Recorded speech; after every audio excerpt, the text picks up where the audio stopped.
Bismillahirrahmanirrahim. Assalamualaikum warahmatullahi wabarakatuh. Alhamdulillahilladzi arsala rasulahu bil huda wa dinil haqq liyudhhirahu 'ala ad-dini kullihi wa kafaa billahi shahida. Asyhadu an la ilaha illallah wahdahu rabbi la syarika lah wa asyhadu anna Muhammadan 'abduhu wa rasuluh. Qala Allah ta'ala fi kitabihil karim, ya ayyuhalladzina amanu taqullaha haqqa tuqatih wa la tamutunna illa wa antum muslimun, amma ba'd. Allahumma inna nas'aluka 'ilman nafi'an wa rizqan thayyiban wa 'amalan mutaqabbala. Allahumma bika aslahna wa bika amsayna wa bika nahya wa bika namut wa ilaikan nusyur. Hadirin jamaah salat subuh rahimani wa rahimakumullah. Alhamdulillah, kita bersyukur kepada Allah Subhanahu wa taala pada pagi hari yang berbahagia ini. Allah Subhanahu wa taala memberikan anugerah yang sangat besar kepada kita semua. Insyaallah ta'ala kita dibangunkan oleh Allah Subhanahu wa ta'ala dari tidur kita dalam keadaan masih mendapatkan nikmat iman, nikmat Islam, dan juga nikmat-nikmat yang lainnya. Semoga Allah Subhanahu wa ta'ala menjadikan kita hamba-hamba yang pandai bersyukur. Hadirin jamaah yang dirahmati Allah, di dalam sebuah hadis Nabi mewanti-wanti kita supaya berhati-hati, berwaspada terhadap setiap godaan dunia. Fattaqud dunya wattaqun nisa. Bertakwalah kalian kepada Allah terhadap godaan dunia. Kehidupan dunia sejatinya merupakan fase yang penting dalam perjalanan kehidupan manusia. Kita sama-sama tahu manusia dalam perjalanan hidupnya mengalami beberapa fase, mengalami beberapa alam. Dari alam rahim, alam dunia, nanti alam kubur sampai alam akhirat. Sebagian mengatakan sebelum alam rahim ada alam arwah. Nah, dari sekian fase ini, fase yang penting dalam perjalanan kehidupan manusia itu ya kehidupannya di dunia ini. Mengapa demikian? Karena dunia ini sejatinya adalah tempat yang menentukan nasib seseorang di kehidupan akhirat. Maka bagaimana kita di dunia, itulah sejatinya gambaran perjalanan kita berikutnya. Perjalanan panjang di alam kubur, perjalanan panjang di kehidupan akhirat setelah terjadinya kiamat, itu semua ditentukan dengan perjalanan singkat kita di dunia ini.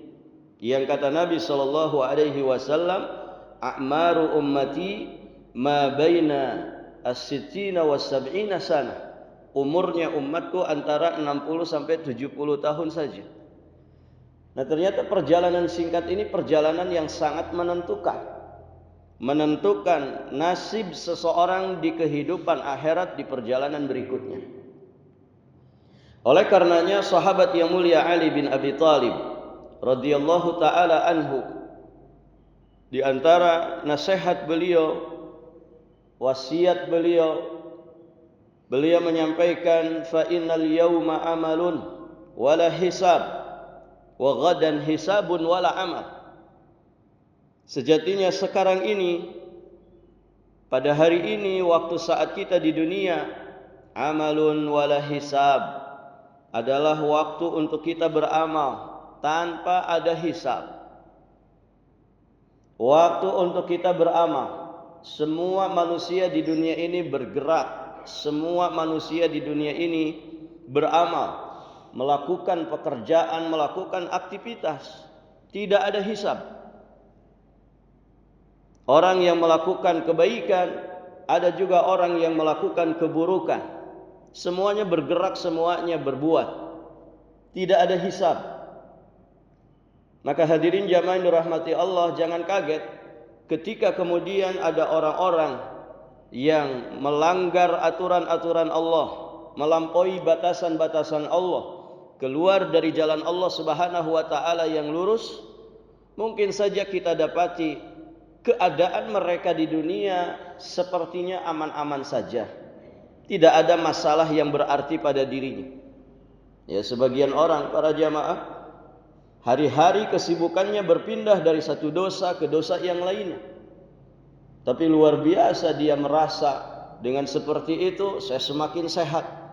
Dengan seperti itu keluarga saya semakin harmonis, romantis. Dengan keadaannya yang sejatinya mengkhawatirkan, ternyata karirnya semakin melejit, pangkat jabatan dia dapatkan, kursi dia dapatkan, berbagai macam kesenangan fasilitas dunia dia dapatkan di atas kemaksiatannya, di atas dosanya. Tidak ada hisab. Enggak ada ceritanya orang menangkapin orang-orang yang tidak sholat. Enggak ada. Banyak orang yang barakallahu fikum minum minuman keras, mabuk-mabukan, bahkan sampai di tingkat jadi pecandu, hidupnya aman-aman saja. Tidak ada hisab.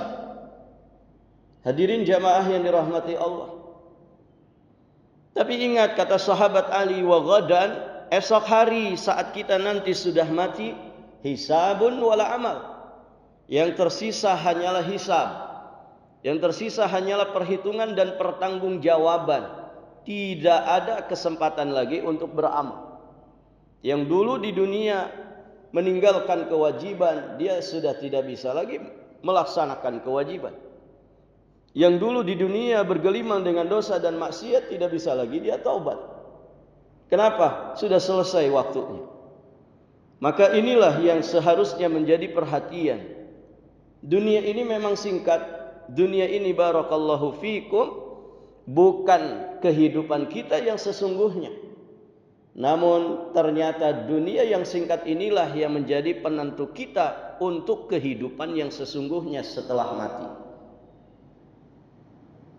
Sehingga dengan kasih sayang Allah Subhanahu wa taala, Allah memberikan fasilitas kepada umat manusia.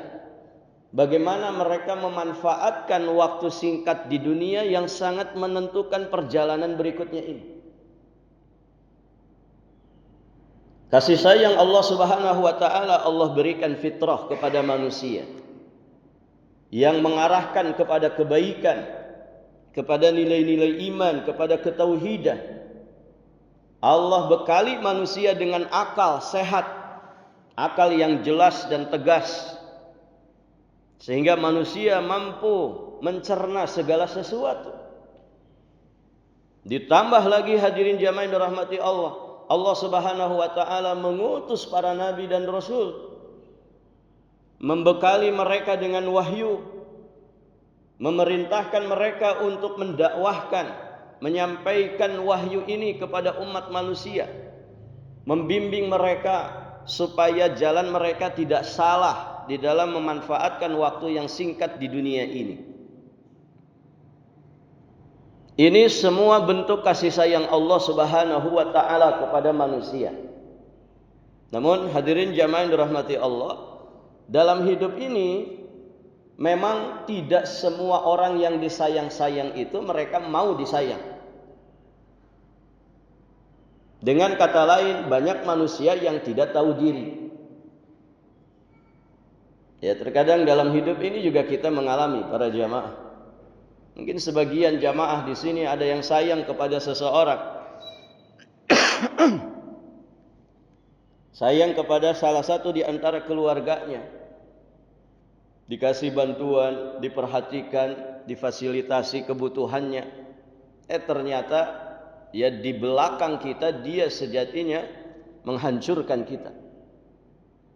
Ada orang betapa sayangnya dia kepada istrinya, istrinya malah sayang ke suami orang. Bisa begitu Pak? Bisa terjadi. Tidak semua orang yang disayang-sayang kemudian dia bisa menerima kasih sayang itu dengan baik. Bahkan dia malah mencampakkan kasih sayang itu.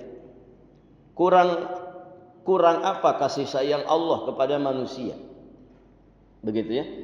Semua fasilitas Allah berikan, yang fasilitas ini sejatinya adalah sarana bagi kita untuk kemudian kita melakukan apa yang menjadi tujuan utama kita diciptakan di alam dunia ini.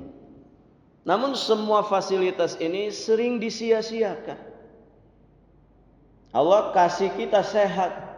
Sebagian orang sehatnya malah dipakai untuk semakin kuat maksiat. Allah kasih kita rezeki. Allah kasih kita berbagai macam fasilitas. Termasuk fasilitas terbesar adalah diutusnya para nabi dan rasul, terkhusus nabi kita Muhammad, dengan ajaran Islamnya, dengan wahyu Al-Qur'annya. Betapa banyak orang baru kemarin selepas Ramadan saja Al-Qur'an sudah menjadi pajangan lemari kembali, yang nanti baru turun ketika Ramadan tahun berikutnya. Sehingga kita mengenal istilah nuzulul Quran di bulan Ramadan. Nah, sebagian orang ada yang betulan nuzulul Quran itu hanya di bulan Ramadan. Maksudnya Quran baru diturunkan dari atas lemarinya sebagai pajangan. Ya baru turun di bulan Ramadan setahun sekali. Ini kan mencampakkan. Hadirin jamaah yang dirahmati Allah. Maka manfaatkan kehidupan dunia itu dengan sebaik-baik. Dalam diri manusia, hadirin, ada lahir dan batin pada diri kita. Kita dikasih jasmani, kita juga dikasih rohani. Kita dikasih jasad secara zahir, kita juga dikasih bawatin, dikasih batin, dikasih hati oleh Allah. Itulah dua unsur manusia. Yang dua unsur ini tidak akan pernah baik, tidak pernah akan ada di dalam keadaan yang sebagaimana mestinya, kecuali saat kita mengikuti petunjuk Allah dan Rasulnya. Nah, dari dua unsur yang ada pada manusia ini, jasadiyah dan qalbiyah, atau orang kita nyebutnya jasmani dan rohani, maka yang harus selalu kita perhatikan dan kita lebih mencurahkan perhatian kita adalah bagaimana memperhatikan keadaan batin kita ini, keadaan hati kita ini. Ala wa inna fil jasadi mudghah. Ketahuilah kata Nabi bahwa di dalam diri kita ini ada sekerat daging. Idza salahat salahal jasadu kullu. Apabila sekerat daging ini baik, maka baik pula seluruh jasad yang lain. Wa idza fasadat, dan apabila rusak sekerat daging kecil ini, yang katanya hanya kepalan kita saja, apabila ini rusak, maka akan rusak pula seluruh jasad. Kemudian kata Nabi, ala wahiyal qalb, ketahuilah sekerat daging kecil itu adalah hati, jantung hati kita ini, para jamaah. Dia menjadi sumber kesehatan. Ya, orang anggota tubuhnya normal, tapi jantungnya tidak normal, maka rusak semua, begitu kan? Hadirin jamaah yang dirahmati Allah, itu secara fisik, ya secara zahir. Nah, dalam maknawiyah juga demikian.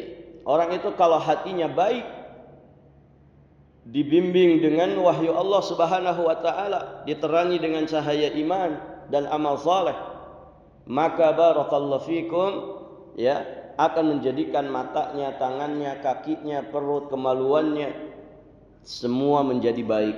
Karena hati itu ibaratkan raja. Nah, saat kita di dunia, para jamaah yang dirahmati Allah, inilah yang harus kita perhatikan, kehidupan hati kita ini. Dijaga kehidupannya, jangan sampai sakit. Kalau kita sadar sakit hati kita, segera obati supaya tidak berlarut-larut. Karena kalau jasad bisa sakit, hati juga sama bisa sakit. Jasad bisa mati, demikian pula hati bisa mati. Dan matinya hati ini sejatinya musibah terbesar, walaupun jasadnya sehat. Tapi jasad yang sehat tidak manfaat kalau hatinya sakit atau bahkan mati. Nasihatnya para ulama, mereka menyatakan sayati zaman, akan datang masanya kepada kalian, tamutul qulub wa tahyal abdan, di mana orang itu hatinya pada mati tapi jasadnya masih pada hidup. Kita pernah dengar Pak ya, kalau ada orang saking jahatnya, apa komentar manusia? Dasar enggak punya hati, gitu kan? Orang ini enggak punya hati. Begitu ya? Kira-kira hatinya masih ada enggak? Ada, jantung hati masih ada, dia masih hidup. Dia punya hati, punya sesuatu yang disebut kolbu itu. Tapi kenapa orang sampai mengungkapkan kalimat itu? Tidak punya hati itu orang. Saking jahatnya, saking buruknya kelakuannya. Tidak digunakan hatinya. Maka jasadnya mungkin sehat, jasadnya mungkin masih hidup. Tapi kalau hatinya sudah rusak, hatinya sudah mati, orang ini nggak ada nilainya. Di mata manusia sudah nggak ada nilainya, apalagi di mata Allah, gitu kan? Karena ada sebagian orang semakin kaya, semakin rendah nilainya. Orang bukan semakin hormat kepada dia, tapi semakin rendah nilainya. Semakin berpangkat, semakin berjabatan, semakin tinggi kursinya, semakin direndahkan oleh manusia, hilang marwahnya. Kenapa? Ini urusannya urusan hati. Tidak bisa menjaga hati. Hadirin jamaah yang dirahmati Allah. Ditambah juga hati itu, hadirin jamaah yang dirahmati Allah, ternyata akan menjadi sasaran utama berbagai macam pengaruh yang ada di dunia ini. Ini semua yang ada ini kan sejatinya akan memberikan pengaruh kepada hati manusia. Maka para jamaah, hati kita ini akan memunculkan semangat terhadap dunia. Hati kita ini juga bisa memunculkan semangat yang menggebu-gebu terhadap kehidupan akhirat. Bergantung pada pengaruh apa yang sering dihadirkan ke dalam hati. Kalau kemudian yang sering masuk ke dalam hatinya adalah paparan-paparan pengaruh dunia, maka hadirin jamaah yang dirahmati Allah, pasti orang ini punya kecenderungan jiwa dan raganya kepada dunia. Kalau kemudian hatinya sering terpapar dengan pengaruh-pengaruh kebaikan, pengaruh-pengaruh kebaikan agama, pengaruh ilmu yang bermanfaat, maka hadirin jamaah yang dirahmati Allah, pasti jiwa raga orang ini punya kecenderungan kepada kehidupan akhirat. Maka nasihat para ulama, dengan banyaknya paparan duniawi yang masuk ke dalam hati, itu harus diimbangi. Bahkan kalau bisa dikalahkan dengan apa? Dengan ilmu akhirat. Ilmu tentang jalan menuju kehidupan akhirat harus kemudian diimbangi, bahkan dikalahkan dengan amalan-amalan saleh yang bisa menguatkan imannya. Hadirin jamaah dirahmati Allah. Supaya apa? Supaya paparan duniawi itu tidak memberikan pengaruh yang terlalu kuat terhadap hati kita. Hadirin jamaah yang dirahmati Allah. Contoh Pak, ya kalau kita buka media sosial, coba kita tanya, dan ini faktanya kita dapat, kira-kira di media sosial itu banyakkan mana informasi tentang dunia atau informasi tentang akhirat? Banyakkan mana antara orang yang mengajak kepada kebaikan dengan orang yang mengajak kepada kesia-siaan, bahkan kepada keburukan? Kira-kira banyak mana? di media sosial. Ternyata paparannya banyak kepada sesuatu yang buruk. Ada orang, Masya Allah gitu kan, bikin konten itu ada yang urusan makan. Jadi konten-konten duniawi itu lebih besar, lebih banyak dan lebih dahsyat ketimbang konten yang isinya ajakan kepada kebaikan. Ada bahkan orang bikin itu sesuatu yang sia-sia, bahkan cenderung kepada madarat. Ada orang bikin konten mukbang, begitu ya. Sekali makan bakso itu bisa 20 mangkok. Begitu ya. Barakallahu fikum. Ada bahkan konten maksiat, ya. Ini yang begini ini kan mendominasi. Maka hadirin jamaah yang dirahmati Allah, kebayang kalau kemudian kita tidak mengimbanginya. Sehingga yang masuk ke dalam mata kita, masuk ke telinga kita, akhirnya kemudian memberikan pengaruh ke hati. Ketika yang dimasukkan itu adalah hal-hal duniawi, terpengaruhlah hati kita dengan dunia.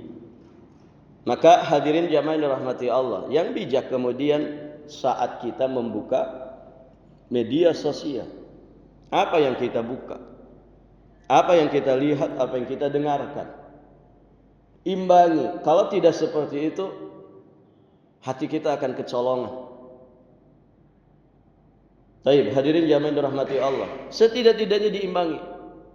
Jadi, ada orang pas buka HP sudah kasus ijazah palsu, nggak selesai-selesai, begitu.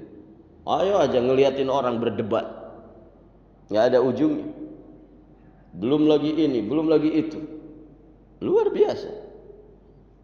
Hadirin jamaah yang dirahmati Allah, maka imbangi, minimal imbangi. Pengaruh-pengaruh buruk itu diimbangi dengan pengaruh-pengaruh baik. Bahkan seharusnya dikalahkan. Ini yang di media sosial, belum yang di dunia nyata. Coba iklan-iklan di pinggir jalan itu, lebih banyak iklan mana? Informasi yang kita dapatkan itu lebih banyak informasi tentang siapa? Rata-rata kan tentang dunia, tentang makhluk Allah. Informasi tentang Allah nyaris jarang ada orang yang menyampaikan. Nyaris jarang kita dengar. Hadirin jamaah yang dirahmati Allah, ada orang mendengar informasi tentang Allah itu seminggu sekali, pas khutbah Jumat saja. Itu pun iya kalau kebetulan tidak tidur. Ya. Hadirin jamaah yang dirahmati Allah, demikian pula saat kita misalkan mencari nafkah, mencari rezeki dunia, kita bekerja, jangan sampai hati kita hanya tertuju pada dunia.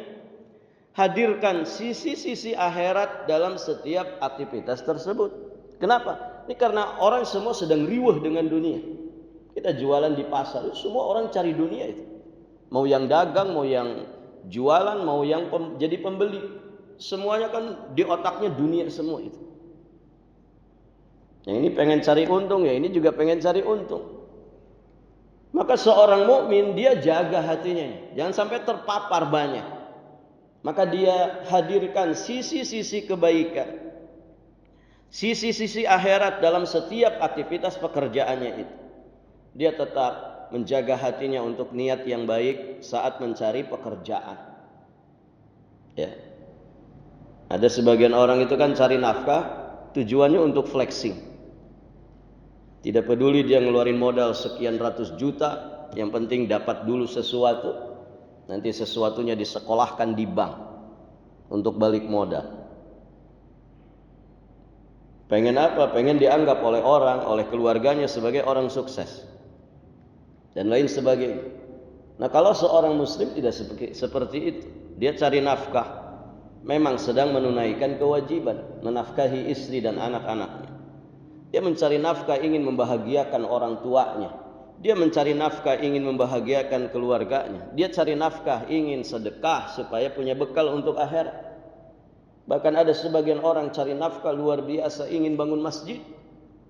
Sebagian orang dengan mati-matiannya dia mencari kehidupan dunia, rezeki dunia, dia ingin bangun pesantren. Masya Allah.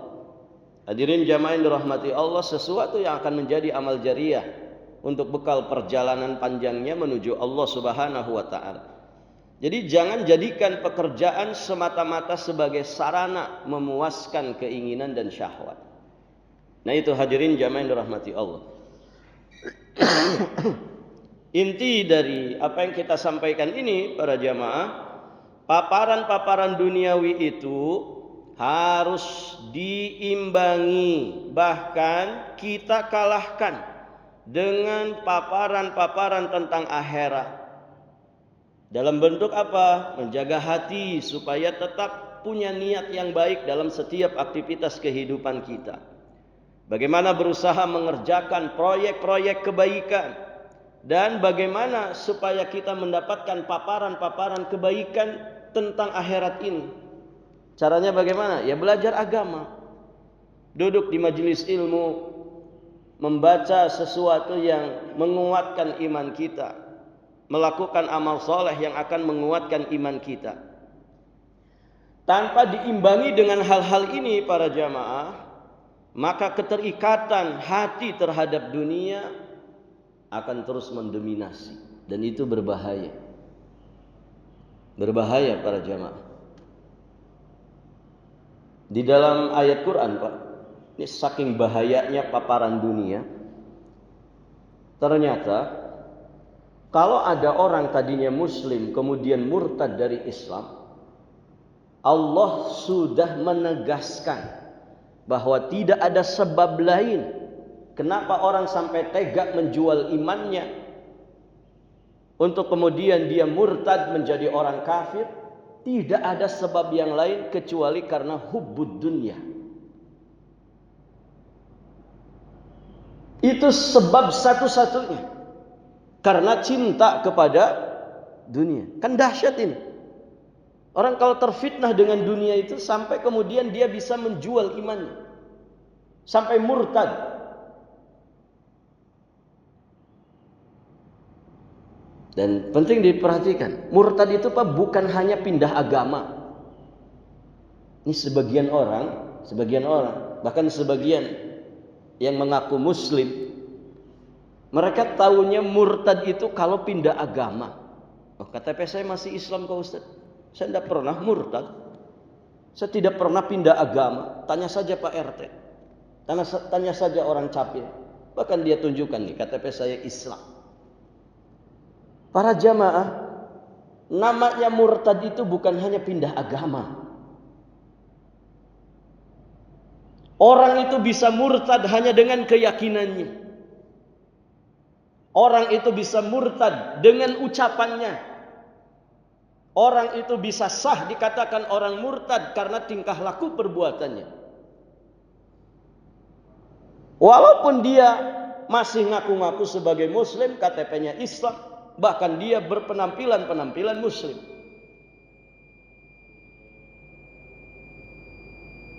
Maka di antara ilmu yang sangat penting dipelajari, ilmu pembatal keislaman. Kalau sholat bisa batal, wudhu bisa batal. Dan rata-rata orang paham kapan wudhunya batal, kapan sholatnya batal. Rata-rata orang tahu kapan puasanya batal. Rata-rata orang tahu kapan ihramnya batal. Saat dia umroh atau saat dia haji. Pertanyaannya, siapa yang tahu kapan batalnya Islam? Kapan bisa batalnya iman? Begitu kan? Karena tadi ada pemahaman di sebagian kalangan muslim, ya, namanya batal Islam itu kalau pindah agama. Padahal banyak sebagian orang yang ngaku muslim, KTP-nya Islam, melakukan pekerjaan yang biasa dilakukan oleh orang kafir. Banyak nggak yang begitu Pak? Banyak.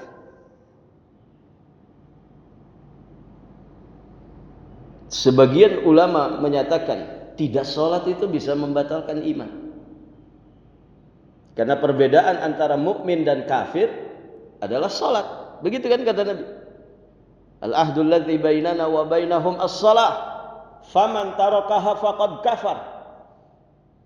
Perjanjian antara kami dengan mereka adalah salat. Siapa yang meninggalkannya maka sungguh, Nabi pakai kata penegas, faqad. Maka sungguh dia telah kufur. Sekarang dosa meninggalkan sholat wajib 5 waktu.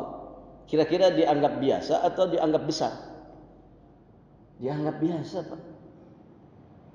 Ada seorang istri tidak ridho suaminya kawin lagi. Tapi seorang istri dia tidak pernah menampakkan ketidakridhoannya ketika suaminya tidak sholat. Padahal kawin lagi, punya istri kedua, ketiga, hukumnya apa? Boleh nggak secara syariat? Boleh. Tapi tidak sholat, ini dosa besar. Bahkan tadi sebagian penjelasan ulama kufur ini. Tidak main-main. Belum contoh-contoh yang lain. Ini kan kebiasaan orang kafir tidak sholat.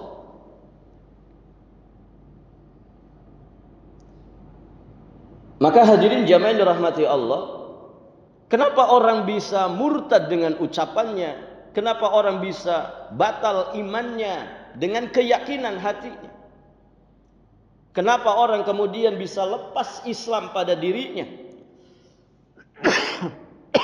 dengan satu tingkah laku perbuatannya? Allah menyatakan itu semua disebabkan hubbud dunya. Jadi nggak main-main, cinta dunia ini, terpapar oleh dunia ini, nggak main-main. Klimaknya itu bisa menjadikan orang itu murtad dari Islam. Saya bacakan ayatnya. Hadirin jamaah yang dirahmati Allah. Allah Subhanahu wa taala berfirman, "Man kafara billah ba'da imanihi." Siapa yang kufur kepada Allah setelah dia beriman? Kufur kepada Allah setelah dia beriman. Berarti tadinya mukmin muslim. Tapi kufur berarti murtad. Siapa yang kufur kepada Allah setelah beriman? Kecuali orang-orang yang dipaksa mengucapkan kalimat kekufuran, melakukan kelakuan kufur, dipaksa. Nah, yang tidak dalam keadaan terpaksa, kata Allah Subhanahu wa taala, akan tetapi siapa yang berlapang dada untuk menerima kekufuran, berarti tidak dalam keadaan terpaksa. Ya.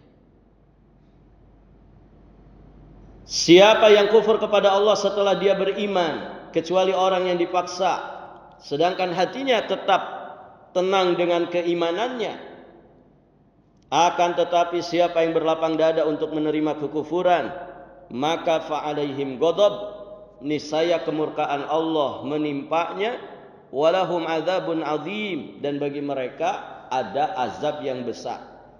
Nah, baru di ayat berikutnya Allah sampaikan, dzalika bi annahu mustahabbul hayatad dunya. Yang demikian itu disebabkan mereka lebih mencintai kehidupan dunia dari akhirat. Wa annallaha la yahdil qaumal kafirin, dan sesungguhnya Allah tidak memberi petunjuk kepada orang-orang kafir. Jelas ayatnya, bi annahu mustahabbul hayatad dunya. Karena mereka lebih mencintai dunia ketimbang akhirat. Dunia itu apa? Ya, dunia itu tidak hanya sekedar materinya saja.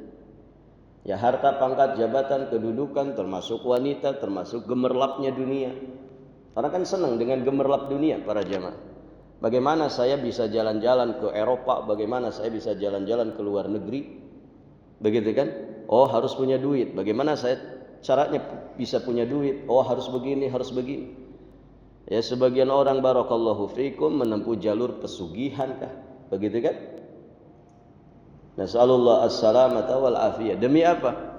Demi mewujudkan kecintaannya kepada dunia. Maka terakhir, hadirin jamaah yang dirahmati Allah, saya sampaikan di sini nasihatnya Imam Ibnul Jauzi rahimahullahu taala dalam kitabnya Saidul Khatir, ya. Beliau mengatakan, ta'ammaltu amrad dunya wal akhirah. Aku merenungi dunia dan akhirat. Fawajadtu hawaditsad dunya hissiyah tabaiyah. Lalu aku dapati bahwa peristiwa-peristiwa dunia itu bersifat indrawi dan alami. Peristiwa-peristiwa dunia itu sifatnya terasa dan nampak terlihat. Wa hawaditsul akhirah imaniyah, yakiniyah. Sedangkan peristiwa-peristiwa akhirat dia bersifat keimanan dan keyakinan. Yakni tidak tampak tetapi diyakini dengan hati. Itu bedanya dunia dan akhirat. Dunia segala sesuatunya serba nampak nyata. Akhirat itu digoibkan. Wal hissiyat aqwa jadban liman lam yaqwa ilmuhu wa yaqinuhu. Hal-hal yang sifatnya indrawi itu jelas lebih kuat daya tariknya dalam mempengaruhi pikiran manusia, terutama bagi orang yang ilmu dan keyakinannya belum kokoh. Perhatikan, kalau orang nggak punya ilmu agama yang dengan ilmu ini melahirkan iman, maka paparan-paparan dunia itu pasti lebih kuat memberikan pengaruh ke dalam pikiran dan juga hatinya. Wal hawaditsu innama tabqa bi kasrati asbabiha. Sementara pengaruh akan terus menetap di dalam diri seseorang karena banyaknya variasi sebab yang menguatkannya. Coba perhatikan. Ada orang bangun tidur sudah terpapar dunia. Ketemu istri sudah ngomel-ngomelnya tentang dunia. Ketemu anak juga demikian. Keluar dari rumah ketemu rekan kerja, rekan kantor. Di kerjaan isinya dunia semua. Terus seperti itu. Buka media sosial, paparan dunia. Ngelihat segala sesuatu, paparan dunia. Para jamaah yang dirahmati Allah. Maka semakin banyak paparan ini semakin kuat ada di dalam pikiran dan juga di dalam hatinya.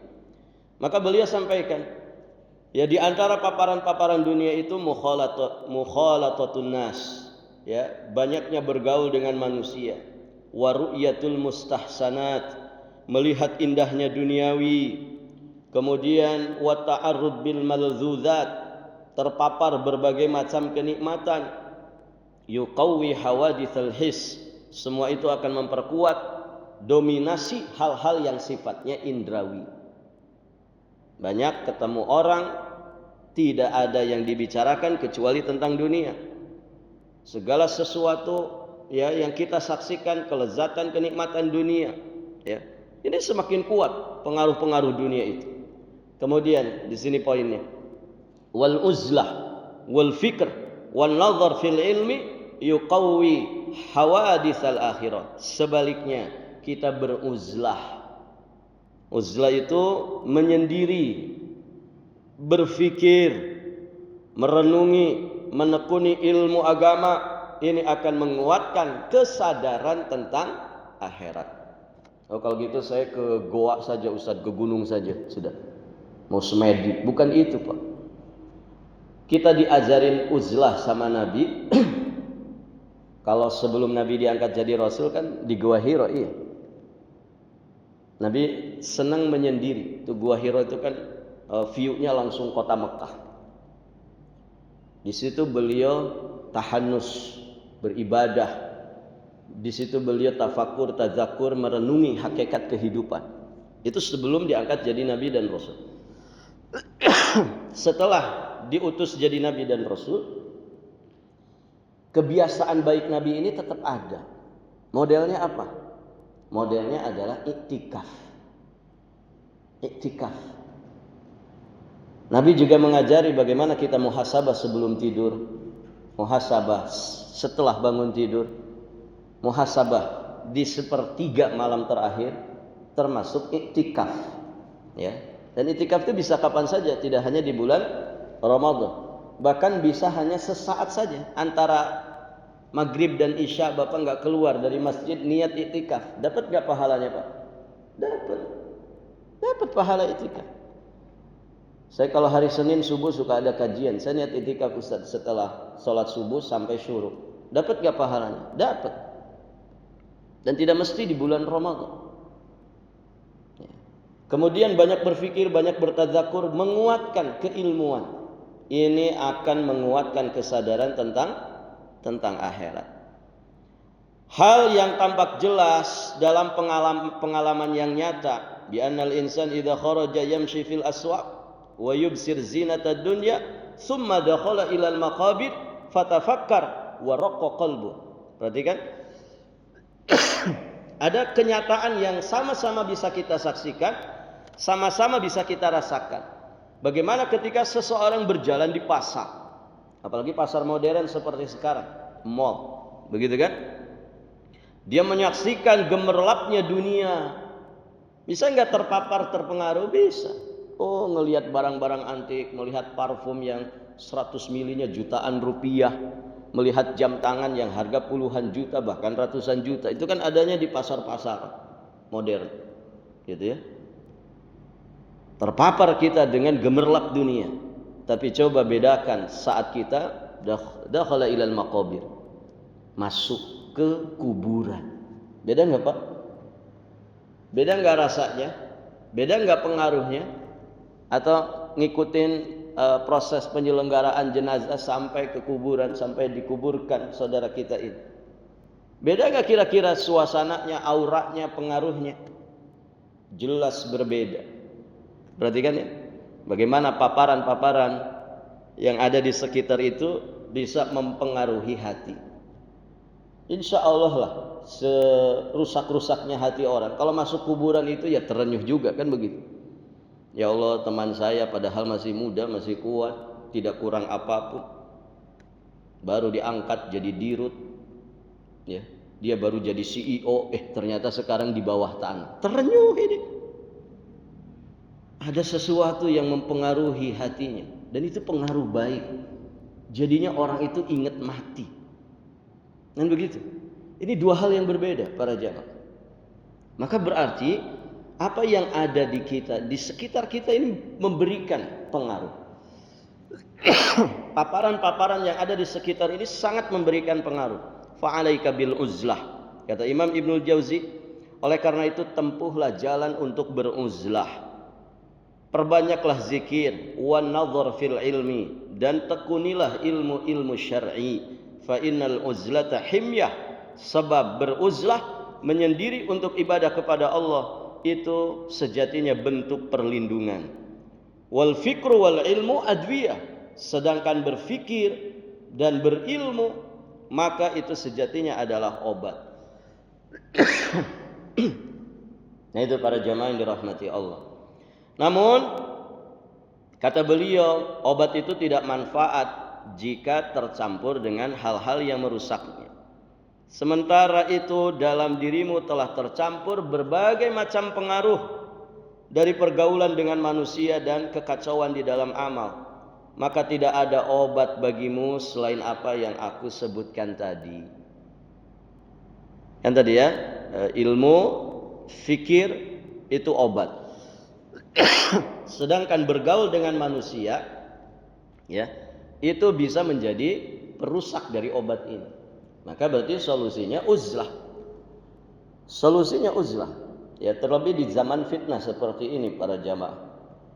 Ya, sebagian orang punya hobi itu jalan-jalan ke mall. Bukan tidak boleh ke mall, gitu ya. Tapi jangan dijadikan hobi. Kenapa? Ya bahaya. Karena yang dipaparkan adalah paparan-paparan duniawi. Jadi jika engkau tetap tenggelam dalam pergaulan, terus terpapar oleh syahwat, lalu kata Imam Ibnul Jauzi, rumtas salahal qalbi, lalu engkau berharap hatimu menjadi baik, maka rumtal mumtani, sejatinya engkau sedang menginginkan sesuatu yang mustahil. Jadi kurangi paparan-paparan dunia, imbangi dan kalahkan dengan paparan-paparan akhirat, ya. Dan ini tugas berat, perjuangan yang besar dalam hidup ini, karena paparan-paparan yang sering mempengaruhi hati kita sejatinya kita saksikan bersama, kita rasakan bersama adalah paparan-paparan duniawi. Demikian hadirin jamaah yang dirahmati Allah. Semoga kegiatan-kegiatan seperti ini, ada jadwal kajian, pengajian di masjid lingkungan kita, ini sejatinya menjadi penyeimbang.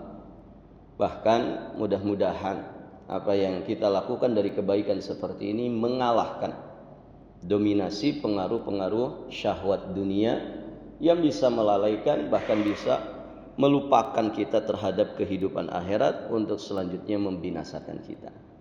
Nas'alullah al-afwa wal afiyah wassalamah. Baik, mohon izin sampai di sini kita cukupkan. Subhanakallahumma bihamdik, asyhadu an la ilaha illa anta astaghfiruka. Assalamualaikum